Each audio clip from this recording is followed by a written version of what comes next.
This is Hey Steph TV. I'm Steph, and I'm sitting here with Destroy Lonely. Hey Steph. What you doing out here, girl? It was his first show in Europe. Can you give me a little bit of feedback how it was for you? My first show in Europe was crazy, honestly, because I never thought that I'd be performing over here, let alone having a tour. So to see my actual fans just here for me, it just made me feel great. Like, I was like this close to crying on stage. You were close to crying on stage? No way. I could have never guessed. Was that where you were wearing the shades? Nah, I wear the shades all the time because I get nervous.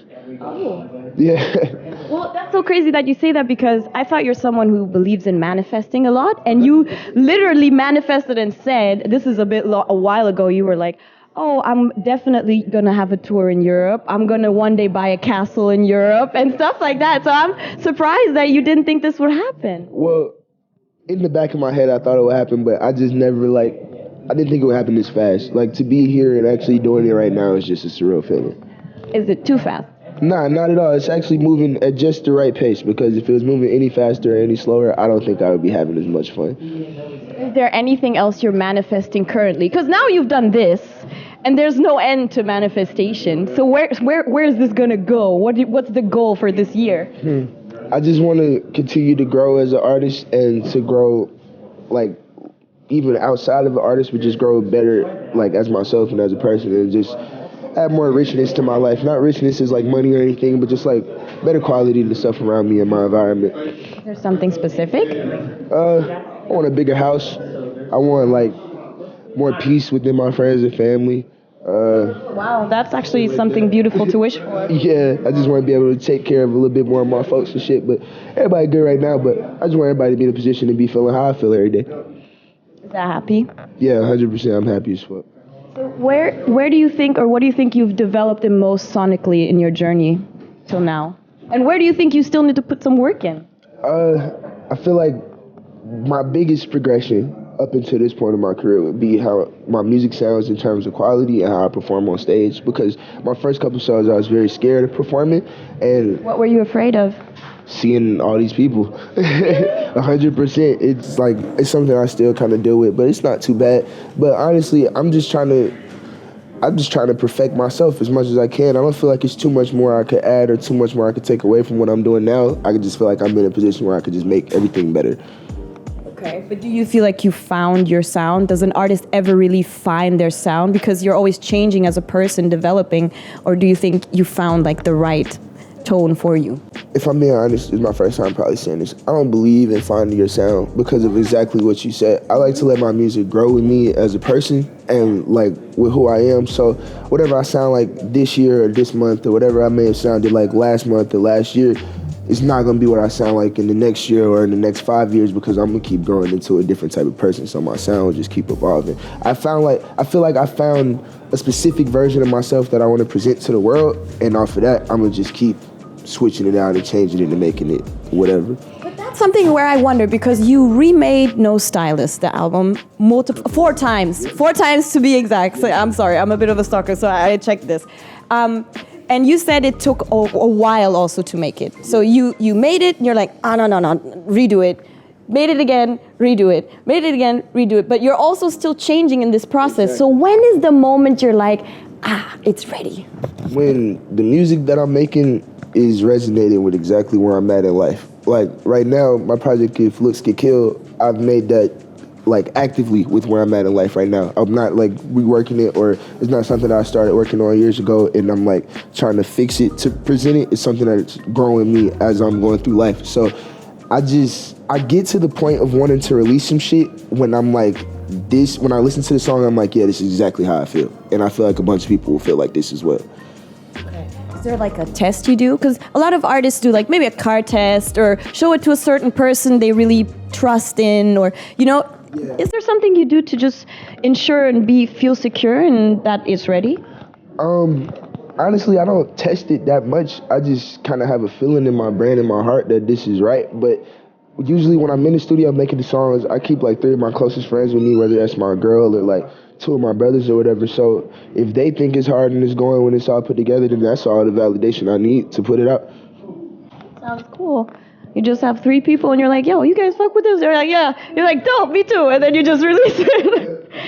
are there some pet peeves you have in the studio? Is there something you don't like at all, and is there something you especially like? 100%. I hate when I'm in the studio and like I've just made a song and it's like I love it, I'm listening to it, I'm smoking or whatever, and then somehow, some way it just stops, or like if I'm playing a song and I'm vibing to it, but everybody's just fucking talking, and it's not like I want everybody to focus on me, but I'm really trying to just listen to the song I made, so it just bothers me when people just be talking a lot. But one thing I love in the studio is when me and my engineer are on like the same motion making music, and then what's his name? My engineer's name is Trey. He's the best.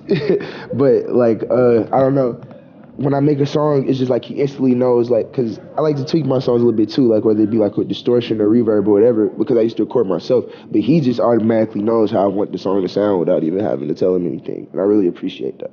So it means you're in the studio and it's basically on loop throughout, and you're just like, please everybody just shut the fuck up while I'm vibing to my shit. But I also only listen to songs that I'm making in the moment probably like 3 times, because I usually make like around like 5, 6, 7, 8 songs a night. You make what? Sorry, I'm sorry, what? Somewhere from like 5 to 8 songs every studio session. That's, I don't know, I wouldn't say excessive, but I would say I've never met an artist that creates so much music in one, like, do you do that every day, or? Every time I record, and I record almost every other day or every day, but I don't know, I use music as like kind of like a diary, so whatever I gotta say for that day, I'm gonna just say it, and then when I'm done talking, I'm gonna leave the studio. Is there ever a moment where you make a song, because you say use it as a diary, and then you listen to it and you're like, ooh, maybe oversharing, no. 100%. You're like, I can't release this. Definitely, there's a bunch of songs I made for myself emotionally that'll probably never be shown to the world ever, and it's just like, I just made that to get through whatever I was going through the day, because sometimes music is my only outlet. Well, do you think maybe there's something else in your life that you wish, a passion that you wish you would have nurtured, so that you'd have another outlet to kind of get your creativity or your whatever out? Like, I know you play a lot of, or like playing a lot of video games, Overwatch to be specific, allegedly, and you would streaming, had a YouTube channel and everything. Yeah, 100%. So maybe like your own video game, designing that, or is there anything you're interested in that you wish you could have like the same access to, like music? Well, yeah, I really have like a strong love and passion for fashion, but I feel like right now I'm actively like nurturing that like the same way I nurtured music, because I've been making music for going on like 7, 8 years now, and I'm just now diving into fashion how I want to. So that's something else that I love just as much as music, and I love film. Like later on in my career, I want to start making movies and stuff, but those 3 things for real is like what I'm on. But I feel like I nurture all of my passions at one time, so it's not one that I feel like I should give more time to. I feel like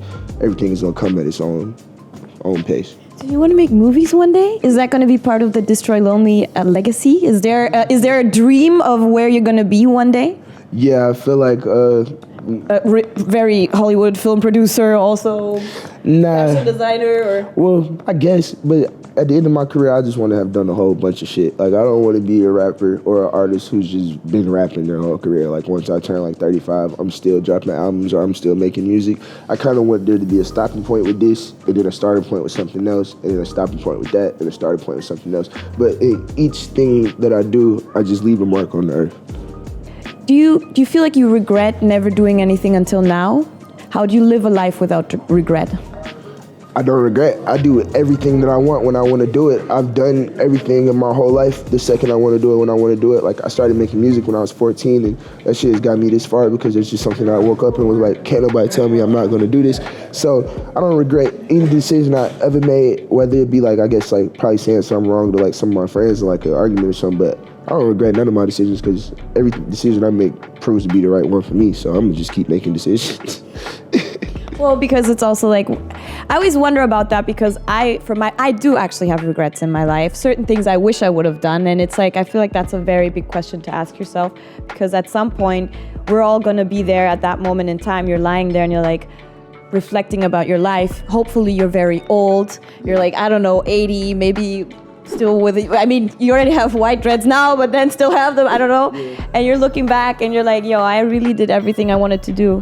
And I hope that you do that. I pray that for you. That's why I try to live with no regrets. Like, my whole message to like my fans and people is like, do what you want to do no matter what, and especially when you have the chance to do it, so you're not looking back at the end of your life like, damn, I had all of these opportunities to be exactly who I wanted to be, but I never took them, and I'm just like somebody who I kind of don't even like. You don't want to be that person. Before you talked about wanting to like work on yourself also as a person, what do you mean with that? Is that like something you actively do? Do you meditate? Do you check on stuff? Do you pray? Do you read books? Hell yeah, I do all of that. Honestly, like when I'm not on stage or when I'm not recording or like playing video games, I'm taking time for myself. I'm meditating, I'm praying, I'm putting shit in motion in my head so I can attack everything that I feel like I need to do goal-wise. And I just try to live in positivity, honestly. I read books when I can. I like to stay learning. What's your favorite book? Honestly, right now, I'm into audiobooks. It's like something about stoicism or something. Oh wow! Not being attached. Like detachment, emotional detachment, because nothing belongs to you. That's exactly. So I just be trying to learn like better ways to like just be a better person. That's just all I like to do, is just to keep growing as a person and learning. What's something you love about yourself? If I had to say one thing I love about myself, I feel like I'm very open-minded, and that's like my favorite thing about myself. I'm very open to try or do anything. Like there's not anything that I don't want to do or not want to try unless it just doesn't resonate with me. But I want to eat any food, wear any fucking clothes I want, go wherever the hell I want. I'm open to anything. That's a very beautiful like personality trait to have, actually. What's something you wish you could change about yourself? If you could do this and it's gone. I want to be... Are you hot-headed? Yes. Really? Bad temper. That's actually crazy that you said that. That is something that I would 100% want to change about myself. I hate how mad I am. Like I get very angry, and it's not like angry in the sense where it scares people, but I just let shit trigger me before I sit down and actually think about it. But I'm working on that now. I actually also have a bad temper, and it's weird because actually Germans are known to be very like cool and like chill, but the Kenyan side in me came out. Obviously, before the camera was on, we were speaking and we were talking about Ken Carson, and actually that he told me that he's Kenyan. Yes, Ken Carson told me he's Kenyan. He's actually not Kenyan, allegedly. So he kind of pranked me. And he pranked me into trying to teach him Kenyan. But I thought maybe I could teach you some German. For sure. Yeah? Okay. So, your song, If Looks Could Kill. Would you like to hear what it's like in German? Hell yeah, we was just talking about that. Check this out, Danny. Are you ready? If Looks Could Kill in German. Are you ready for that? Okay. If Looks Could Kill, wenn Blicke töten könnten. Baby, I'm the fashion demon. Facts. So now you say, wenn Blicke, which is if looks. If looks. Wenn Blicke. Wenn Blicke. Töten. Könnten. Again, no. Van Blicken, Töten, Könnten. That's actually really good. I'm really proud of you. I mean, das war gut, oder, Benny? Wow. You're as German as Ken is Kenyan. Yeah, the same way, exactly. The same way. So, is there something you feel like is lacking in your life currently that you wish you had more of? And is there something you have a lot of that you're happy that you have? More time just to like be like with my friends and family, but I don't know, you kind of sacrifice that for other things. And honestly, what I have a lot of that I would want more of or that I'm satisfied with is just fans and friends and family members that support me and what I'm doing. That's like my favorite thing on earth, that people actually give a fuck about my music. They do. You saw that tonight. Did you see? You're in a fucking foreign country and kids are going crazy. Yeah, she's crazy. I can't believe you almost teared up. That actually makes me really happy. And it's such a moment, actually, also. Yeah, it's crazy. It's just because, like, in my song Dangerous, I said, like, whole gang out on the European tour, but I had never been on a European tour before I said that. So when I performed it and I was saying it, I'm like, fuck, I'm here right now. She's crazy. As my last question, what do you want your legacy to be? I just want people to just remember me as somebody who always kept things moving forward and tried to push everything from fashion to music to life itself to its boundaries, and just wanted to have everybody that comes after me to just be on like the point. I don't know how to explain it, but like their reason in life is to just do what they want regardless, and just to inspire more people to do what they want regardless, because that's my whole purpose. So I just want to keep passing that down. That's a very nice thing to pass down. I hope that a lot of other people are inspired by your journey, and maybe one day when they're rapping, yeah, I'm going to be in Europe on tour, they get to have that experience too. By the way, sorry, Lonely, we brought you a little gift. This is from Legendary Bricks. Nice. It's a little Lego. It's you. Take it with you on your tour. Be safe, be healthy, be happy. Thank you. It was nice talking with you. It was nice talking with you too. Thank you for your time. Thank you. All right. Ja, heftig. Ich mach nur ein Interview mit der.